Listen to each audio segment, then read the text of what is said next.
Hello guys, welcome to banker सब। मेरा नाम रवि है और मैं अभी Central Bank of India as a PO मेरा सिलेक्शन हुआ है। अभी ज्वाइनिंग आनी बाकी है। और 2021 से मैं बैंकिंग एग्ज़ाम्स की तैयारी कर रहा हूँ और 2021 में मेरे सभी प्री एग्ज़ाम क्लियर हुए थे।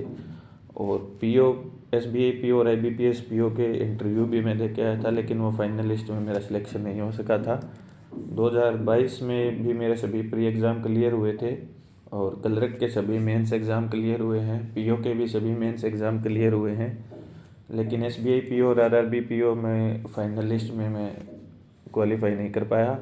लेकिन आईबीपीएस पीओ मेरा इंटरव्यू काफ़ी अच्छा गया था, तो मैं उसमें क्वालिफाई कर गया और मुझे सेंट्रल बैंक ऑफ इंडिया मिला है। तो लगभग मुझे क्वांट और रीजनिंग मेरे स्ट्रॉन्ग टॉपिक्स थे हमेशा से ही। मैंने प्रिपरेशन की है वो क्वांट और रीजनिंग पे स्पेशल फोकस रख के की है।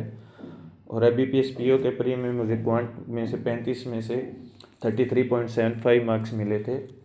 और मैं मेरे उसी इस वीडियो में मैं मेरे क्वांट की डिटेल स्ट्रेटेजी शेयर कर रहा हूँ। क्वांट के लिए जो अभी बिगिनर हैं वो क्या कर सकते हैं तैयारी करने के लिए। पहले तो जो बेसिक अगर कोर्स है, अगर आप किसी एजुकेटर से पढ़ रहे हैं या अगर आप सेल्फ स्टडी कर रहे हैं तो यूट्यूब पर काफ़ी फ्री वीडियोस हैं, तो आप उनसे पहले कैलकुलेशन टेक्निक सीखिए। टेक्निक सीखने से पहले आपको क्या करना है, आपको टेबल्स याद करनी है जितनी आप कर सको। स्क्वेयर्स याद करने हैं, स्क्वेयर लगभग आपको 40 तक तो होने ही चाहिए। क्यूब्स याद करने हैं 20 या 25 तक। टेबल्स तो कम से कम 30-40 तक की टेबल होनी चाहिए। अगर ज़्यादा आप कर सकते हो तो वो आपके ऊपर है।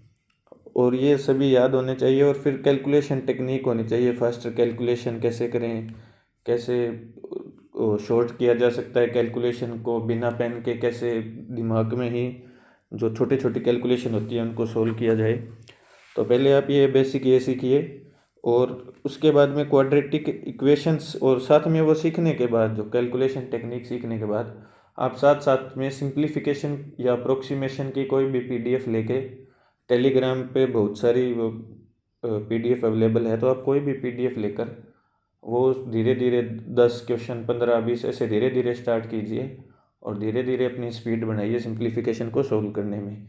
उससे आपका क्या है, जो कैलकुलेशन है वो मजबूत होगी। और कैलकुलेशन ही पूरे क्वांट का बेस है। कैलकुलेशन पे आधे से ज़्यादा नंबर क्वांट के कैलकुलेशन से ही मिल जाते हैं सीधे। कैलकुलेशन से और क्या होगा, कैलकुलेशन में प्री एग्ज़ाम में 15 नंबर के लगभग 10, कभी 10 तो कभी 15 नंबर के नंबर सीरीज, सिंप्लीफिकेशन और क्वाड्रेटिक इक्वेशन आते हैं। इनमें से 2 टॉपिक आते हैं लगभग 10 नंबर के। 15 नंबर की लगभग डीआई आती है, 3 डीआई, एक डीआई में 5 क्वेश्चन, और 10 नंबर का अरिथमेटिक आता है। ये लगभग हर एग्ज़ाम में ऐसे ही होता है। तो अगर कैलकुलेशन आपकी स्ट्रांग होगी तो आपके डीआई के भी 15 नंबर है, ये आपकी कैलकुलेशन जल्दी होगी तो डीआई भी आप जल्दी कर पाएंगे। नंबर सीरीज और क्वाड्रेटिक इक्वेशन में भी कैलकुलेशन का बहुत ज़्यादा रोल होता है। अगर टेबल्स क्यूब याद होंगे तो नंबर सीरीज़ के पैटर्न आपको जल्दी समझ आएंगे। क्वाड्रेटिक इक्वेशन के जो फैक्टर होते हैं वो आपको जल्दी समझ आएंगे, तो आपको इससे ज़्यादा फ़ायदा मिलेगा। और अरिथमेटिक में भी कई बार कंसेप्ट के साथ साथ कैलकुलेशन का यूज़ हो जाता है। कई बार थोड़ी कॉम्प्लेक्स कैलकुलेशन आ जाती है। अगर आपकी कैलकुलेशन स्ट्रॉन्ग है तो आप ये भी स्ट्रॉन्ग कर सकते हो। तो कैलकुलेशन क्वांट का बेस है। तो उसके बाद आपको क्या करना है, क्वाड्रेटिक इक्वेशन, अब फ्री वीडियोस देख लीजिए क्वाड्रेटिक इक्वेशन की। क्वाड्रेटिक इक्वेशन को सोल्व कैसे करते हैं, टाइप्स कितने क्या क्या होते हैं, 2 क्वाड्रेटिक इक्वेशन दे रखे हैं, उनको बिना सोल्व किए ऑप्शन कैसे टिक किया जाता है। अलग अलग मेथड होते हैं। जैसे अगर कोई x² + 5x + 10 है, सीधा ही है, मान लो ये इसके 2 फैक्टर बन रहे हैं, मान लो। और एक और है जिसका ये है, मान लो x² - 5x + 10 है। अब ये करेक्ट नहीं है क्वाड्रेटिक इक्वेशन, लेकिन मैं वैसे ही बता रहा हूँ। तो इसके जो फैक्टर होंगे वो दोनों माइनस होंगे, या वीडियो देख लेना, इसके होंगे वो दोनों फैक्टर प्लस होंगे अगर वो रियल है तो फिर आप कंपैरिजन कर सकते हैं इसका बिना इसको फुल सोल्व किए हुए। ऐसी बहुत सारी क्वाड्रेटिक इक्वेशन एग्ज़ाम में डायरेक्ट आती है। जिन बच्चों ने प्रैक्टिस नहीं की होती वो उनको सोल्व करने बैठ जाते हैं, उनके फैक्टर निकालने बैठ जाते हैं और वो फैक्टर कॉम्प्लेक्स दिए होते हैं। लेकिन साइन मेथड से आप सीधा आंसर निकाल सकते हैं। तो क्वाड्रेटिक इक्वेशन करने के बाद आप साथ साथ में नंबर सीरीज़ का पैटर्न भी देख सकते हैं। अगर आप कोई टीचर एजुकेटर का कोर्स फॉलो करें तो सही सबसे बढ़िया है, वरना यूट्यूब पे बहुत सारी वीडियो है। नंबर सीरीज़ आप 1-2 वीडियो देख लीजिए जिसमें सारे पैटर्न हो, वो पैटर्न आप लिख लीजिए, याद कर लीजिए, और उन सेम पैटर्न पर बहुत सारी PDF है, वो PDF आप सोल्व करके देखिए खुद। पहले धीरे धीरे करिए, अपना बेस कॉन्सेप्ट क्लियर करिए और फिर टाइमर के साथ वो सोल्व करके देखिए, ताकि आपकी स्पीड आ जाएगी। क्योंकि प्री में 20 मिनट में 35 क्वेश्चन करने होते हैं, तो आपकी स्पीड बहुत ज़्यादा ज़रूरी है कंसेप्ट होने के साथ साथ ही। इसके बाद जो और आता है DI 15 नंबर की आती है।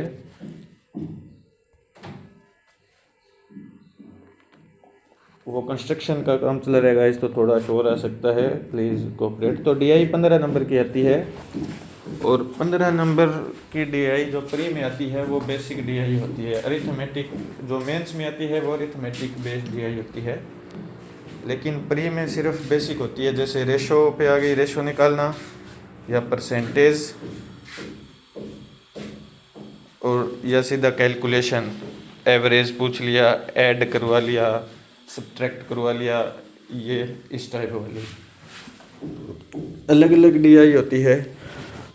जैसे बार ग्राफ DI आ गई, पाई चार्ट आ गया, कैसलेट DI है, वो देखने में कॉम्प्लेक्स लगती है, बहुत सारे बच्चों को कैसलेट DI से डर लगता है। लेकिन अगर आपकी रीडिंग हैबिट है और आप ढंग से कैसलेट DI को अगर कैच कर लेते हो, तो कैसलेट DI सबसे आसान होती है प्री एग्ज़ाम में जो आती है वो। तो आप वही DI के एक बार सभी टाइप देख लीजिए, उनकी एक बार प्रैक्टिस यूट्यूब वीडियो से ही 1-2 बार प्रैक्टिस करके देख लीजिए। फिर DI की बुक आती है, अड्डा 247 की बुक है, एक अरुण सर है उनकी बुक है, अगर आपको PDF मिले तो, और अगर आप बुक अफोर्ड कर सकते हो तो, और आशीष अरोड़ा सर की भी बुक है DI की। और बहुत सारी DI वैसे भी टेलीग्राम PDFs में बहुत सारी वैसे भी मिल जाएगी। मॉक में, प्रैक्टिस मॉक की क्विज़ में DI की स्पेशल क्विज़ होती है, अड्डा 247 की भी क्विज़ में है, टेस्ट जोन स्मार्ट किडा है उसकी भी क्विज़ में वो है।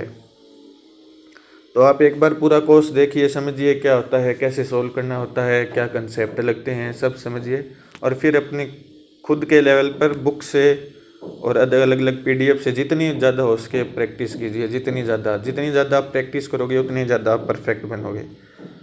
और 10 नंबर का आता है इसके बाद अरिथमेटिक सबसे बच्चों को जो सबसे डराता है वो अरिथमेटिक के टॉपिक्स हैं। और अरिथमेटिक का सबसे जो इम्पोर्टेंट टॉपिक है वो है परसेंटेज टॉपिक पे लगभग सारा है, क्योंकि DI में लगभग परसेंटेज पूछे जाते हैं। अरिथमेटिक में भी परसेंटेज के बेस पर ही सब होता है। जैसे SICI हो गया, जिसमें सक्सेसिव परसेंटेज लग जाता है कंपाउंड इंटरेस्ट में। टाइम एंड वर्क हो गया, इतना % का काम अगर वो 10 दिन में करता है या कुछ और, इसमें सब परसेंटेज का खेल है। तो आपको परसेंटेज, रेशो और एवरेज, ये तीनों टॉपिक, ये बेस है, पहले ये कवर करने हैं। फिर आपको जिस हिसाब से आप चाहो वो time and work, SICI, mensuration, probability, time distance, boat stream, ये सब आप कवर कर सकते हो। अगर आप जैसे कोई भी टीचर की यूट्यूब से या फ्री क्लास देखते हो, या अगर आपके पास कोई चीज़ का सब्सक्रिप्शन है, तो पहले बेस लेवल की आप क्लास देखिए उसके, और जो बुक्स हैं उसमें लेवल 1 के क्वेश्चन ट्राई कीजिए। फिर बेस से ऊपर जो मॉडरेट लेवल है उसकी क्लास देखिए, उस क्वेश्चंस देखिए कैसे उनका ट्रिक है या कंसेप्ट है, कैसे किए जाते हैं। फिर बुक से लेवल 2 के वो क्वेश्चन कीजिए। मॉडरेट के बाद आप हाई पर आइए और लेवल 3 के क्वेश्चन कीजिए बुक में से। एक टॉपिक को लगभग आप 5 से 6 दिन दे सकते हैं, एक हफ्ता भी मान लीजिए आप। अगर एक हफ्ता अगर आपके पास टाइम है तो, अगर आप धीरे धीरे करना चाहते हैं, और वरना एक टॉपिक को 2 या 3 दिन में ख़त्म करने की कोशिश कीजिए। और इस तरह कीजिए भी आपका कंसेप्ट क्लियर हो जाए, क्योंकि अभी अगस्त में एग्ज़ाम है, अगस्त में एग्ज़ाम शुरू हो जाएंगे, तो उसके लिए अभी आपके पास लगभग जून और जुलाई 2 ही महीने बचे हैं। तो आप अपनी तैयारी को स्पीड अप कीजिए। और अब नेक्स्ट टॉपिक पर अगर आप अर्थमेटिक पर जाओगे, जैसे टाइम एंड स्पीड कर लिया और अब आप टाइम एंड वर्क पर जाना चाहते हो, तो उस टाइम एंड वर्क के साथ साथ टाइम स्पीड के भी क्वेश्चन साथ साथ में करते रहिए, वरना आप टॉपिक से क्या है वो थोड़ा दूर हो जाएंगे, तो वो आपको दोबारा करना पड़ सकता है अगर पहले ढंग से थोड़ा रह गया तो। साथ साथ क्वेश्चन करने से क्या है टॉपिक पूरा कवर हो जाएगा, कंसेप्ट सारे क्लियर हो जाएंगे और बहुत अच्छा होगा सारा। तो ये तो उनके लिए है जो बिगिनर हैं, और जो ऑलरेडी प्रिपेयर कर रहे हैं, जिन्हें सारा सिलेबस जिन्होंने कर लिया है, उनको क्या करना है, उनको बस प्री के लिए 50 सिंप्लीफिकेशन डेली करने हैं। बहुत सारी पीडीएफ मिल जाएंगी, 3500 क्वेश्चंस की, 4000 क्वेश्चंस की आती है अलग अलग, अरुण सर की है, 1000 सर की, अलग अलग पीडीएफ्स मिल जाएंगे आपको। 30 नंबर सीरीज़ करनी है जिसमें 20 मिसिंग है और 10 रॉन्ग है। कुछ दिनों ये करने के बाद आपको 40 कर देनी है जिसमें 20 मिसिंग और 20 रॉन्ग है, क्योंकि पीओ के एग्ज़ाम में रॉन्ग ज़्यादा देखने को मिलती है और क्लर्क के एग्ज़ाम में मिसिंग आपको ज़्यादा देखने को मिलती है। 30 क्वाड्रेटिक इक्वेशन आपको डेली करनी है। अगर आप इसमें क्या है साइन मेथड से आप कर रहे हो क्वेश्चन, तो आप वो एक बार आंसर निकाल लो, लेकिन जो फैक्टर दे रखे हैं वो फैक्टर आप अपने खुद से निकालने की ट्राई कीजिए, क्योंकि अगर सेम फैक्टर अगर एग्ज़ाम में आते हैं तो फिर आपको वो अगर साइन मेथड से वो क्वेश्चन नहीं हो रहा है तो फिर वो आपको आसानी होगी, वो आपको याद आ जाएगा। और 7-8 DI, कम से कम 7 से 8 DI डेली कीजिए, जिसमें कैसलेट DI 3 कैसलेट DI तो कम से कम आपकी प्रैक्टिस होनी चाहिए। अगर आप ज़्यादा कर रहे हो, जितना भी कर रहे हो उसमें 40% कैसलेट DI कीजिए, क्योंकि पिछले 2 साल के ट्रेंड में प्री एग्ज़ाम में, हर प्री एग्ज़ाम में, खासकर पीओ के एग्ज़ाम में कैसलेट DI पूछ रहे हैं। और साथ ही साथ में 10 नंबर का अर्थमेटिक आता है, उसको हम मिस नहीं कर सकते, क्योंकि पीओ के एग्ज़ाम में तो शायद कट ऑफ कम जाती है। आप अर्थमेटिक के अगर 3-4 क्वेश्चन भी कर दो तो वो बहुत अच्छे नंबर हो जाएंगे।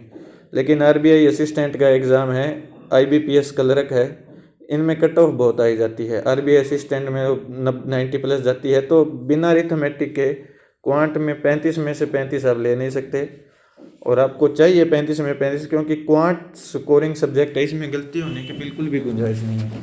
इंग्लिश में फिर भी कुछ वर्ड गलत हो गया या एरर पूछ रखे हो वो गलत, कुछ भी हो सकता है, लेकिन क्वांट में 35 में 35 लाना बहुत ईजी है, क्योंकि इसमें गलती की गुंजाइश नहीं होती। तो आप अरिथमेटिक क्वेश्चन ट्राई कीजिए। मैंने यहाँ 40 लिखे हैं, अगर आपकी कैपेसिटी 40, 50, 60 जितनी करने की है वो कीजिए। अभ्यास मैगजीन है आशीष अरोड़ा सर की, उसमें काफ़ी अच्छे क्वालिटी के दे रखे हैं। मैंने पीछे अभ्यास मैगजीन में से ही अभ्यास मैगजीन में ट्राई करता था। डेली चेकलिस्ट देते हैं आशीष अरोड़ा सर, वो भी क्वांट की बहुत अच्छी है प्री के लिए। और प्रैक्टिस मॉक की क्विज़ेस लगाइए जितनी आप लगवा सकते हैं, जो आप ऑलरेडी प्रिपेयर कर रहे हैं। अड्डा की क्विज़ेस हैं वो लगाइए। इनसे क्या होता है, इनसे आपकी स्पीड बढ़ेगी। जितना जल्दी आप टाइमर चलता रहेगा तो आपके अंदर ऐसा होगा भी क्वेश्चन जल्दी करने हैं, इससे आपकी स्पीड बढ़ेगी और स्पीड और आप काम भी रहेंगे। अगर आप पहले क्विज़ दे रहे हैं तो एग्ज़ाम के टाइम आप थोड़ा घबराओगे नहीं और काम रहोगे, तो वो पेपर अच्छा होगा। और जो ऑलरेडी प्रिपेयर कर रहे हैं वो कोई भी 2 मॉक टेस्ट सीरीज़ खरीद लीजिए, कोई भी, सभी बढ़िया हैं। जैसे टेस्ट जोन, ओली बोर्ड थोड़ी महंगी है, टेस्ट जोन, स्टडी नीति, प्रैक्टिस मॉक, ये सभी बढ़िया है, गाइडली, ये सब बढ़िया है। आप कोई भी 2 टेस्ट खरीद लीजिए। और प्री के जो है वो अल्टरनेट डे पर या 2 दिन में से एक मॉक देते रहिए, जिससे आपको पता चल जाता है कि आप कहाँ पर स्टैंड कर रहे हो, कितने आपके नंबर आ रहे हैं, प्री में आपका हल कैसा है। और अगर आप प्री में बहुत अच्छे हैं, आपको लगता है प्री में 35 में से अभी आपके 30-32 नंबर आ रहे हैं, तो आपको एग्ज़ाम से पहले अब 1-1.5 महीना, एग्ज़ाम एडमिट कार्ड आने तक, एग्ज़ाम है उससे पहले एग्ज़ाम का जो कोलेटर एडमिट कार्ड है उस तक आपको मेंस की तैयारी करनी चाहिए। मैंने मेंस की तैयारी कैसे की थी, क्या था वो डिटेल स्ट्रेटजी मैं आपके साथ अगली वीडियो, एक और वीडियो बनाऊँ उसमें शेयर कर दूँगा। ये थी प्री की स्ट्रेटजी। और मैं अपने टेलीग्राम चैनल का लिंक बायो में डाल दूँगा, उसमें ज्वाइन कर लीजिएगा। मैं सभी PDF वगैरह उसमें डाल दूँगा, आप वहाँ से प्रैक्टिस कर सकते हैं। और कोई भी डाउट हो तो कमेंट सेक्शन में आप पूछ लीजिएगा, मैं पूरी कोशिश करूँगा आपकी क्वेरी को सॉल्व करने की। Thank you. और इस चैनल को सब्सक्राइब भी कर लीजिएगा और बेल आइकन को दबा दीजिएगा। Thank you.